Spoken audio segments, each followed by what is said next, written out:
Welcome to lesson 4, guys. In this lesson, we will discuss what kind of trades I take based on the type of box and how you can use that knowledge in your own system and decide which trades are worth it based on what you're seeing on the charts. We will continue with the Roku example because that's the one that we picked up for the first two videos. It has all kinds of boxes and yeah, it was a beautiful trend, so it would be just a nice one to learn from. So let's begin. Let's begin with the base box first. When the price has been consolidating in a huge zone for months on end, we know that the first move out of it will be explosive, right? The only problem is that we don't know when the move actually begins.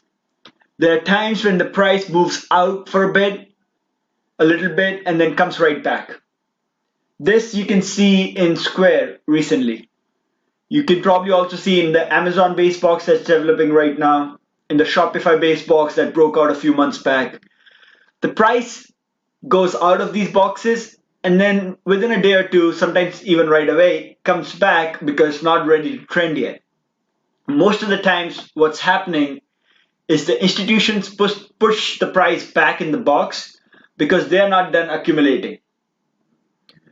So that's a major risk with the base box breakout.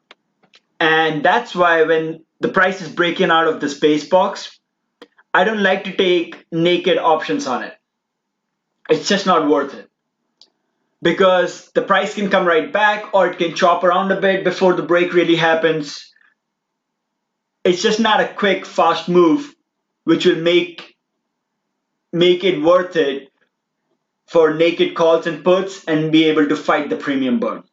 More often than not, I face losses when I'm taking a naked option out of a base box.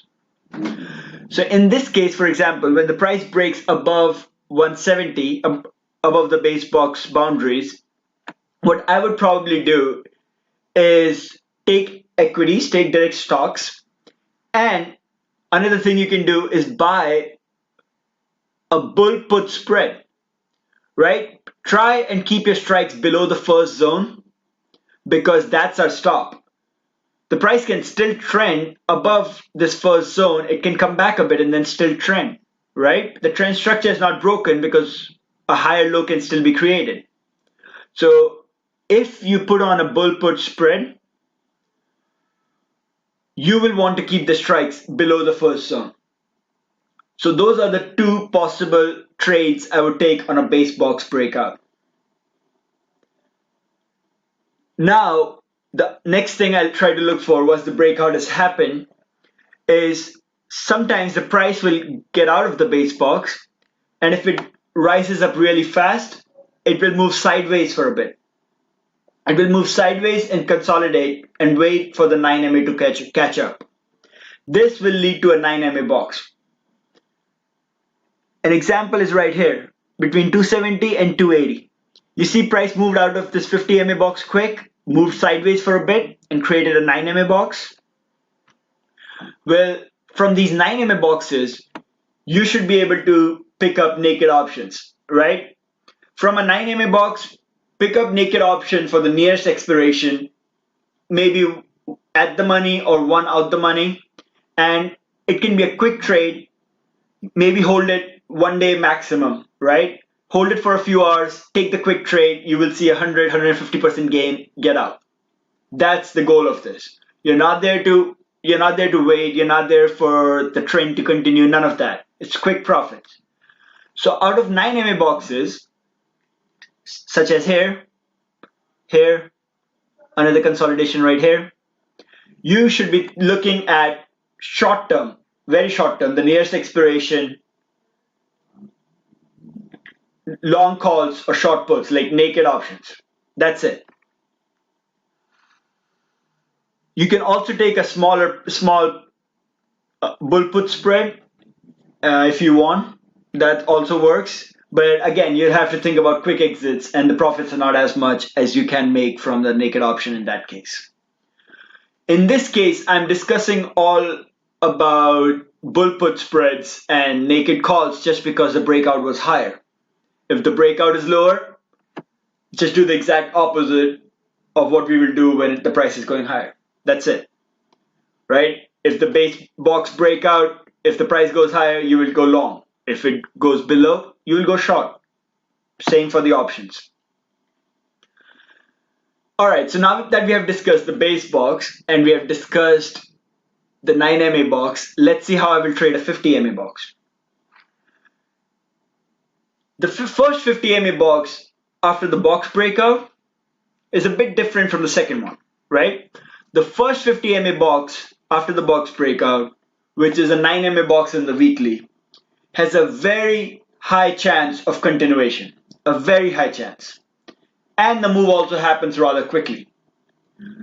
So when you have a 50 MA box right after a big base box breakout, I like to go big on these. I might put the usual position size for me is around 1 or 2%. In these ones, I might put 5%, maybe 10, depending on what kind of base box it is. If it's a Google or an Apple, yes, I will go big. If it's something like Doku or something else like mid cap, I probably won't go as big.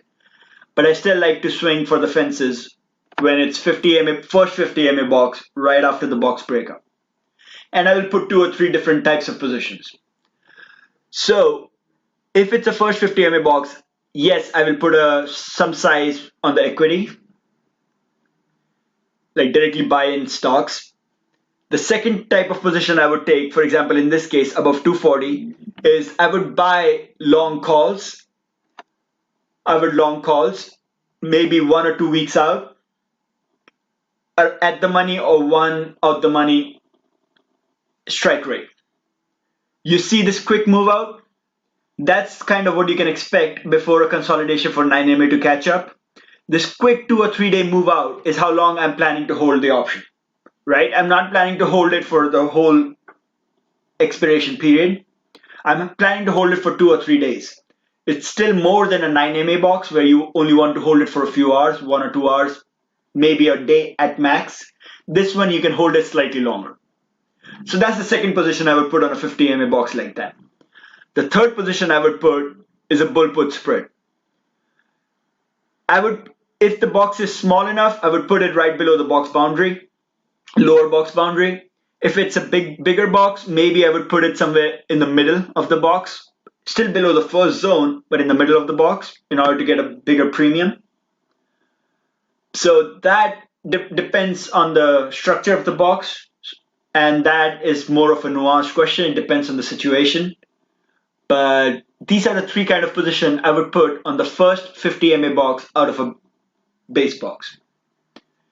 For a second 50 MA box, there is a higher chance of failure, so I won't go as big. Most likely what I wouldn't do is put more stocks here.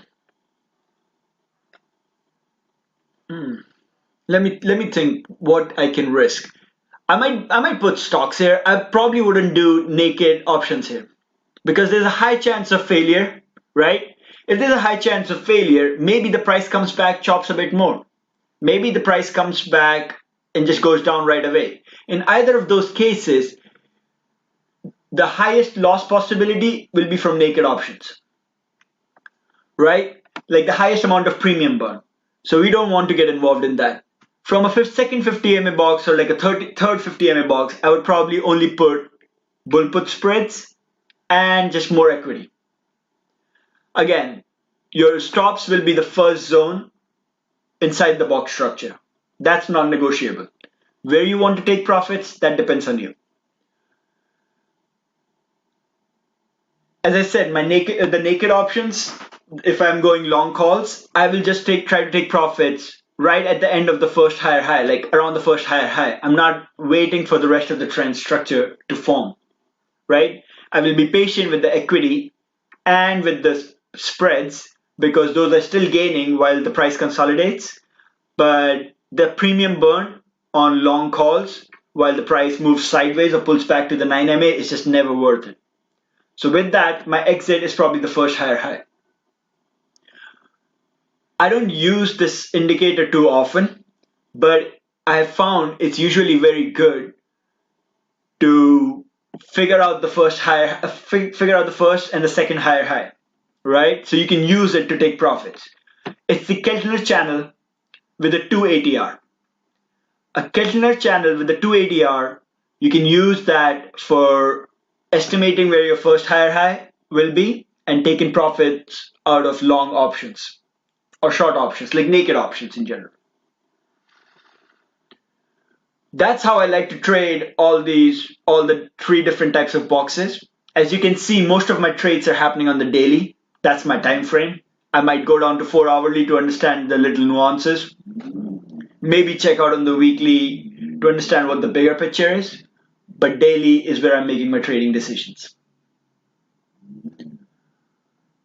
I think that's it. That's how I deal with all these different types of boxes. That's how I trade. If you have any questions, feel free to email me or write in discuss in Hustlers University or in the War Room. And maybe in the future I will make more videos just on the questions I will get. But that's how I trade this. That's all there is to it. I will see you guys in the next lesson.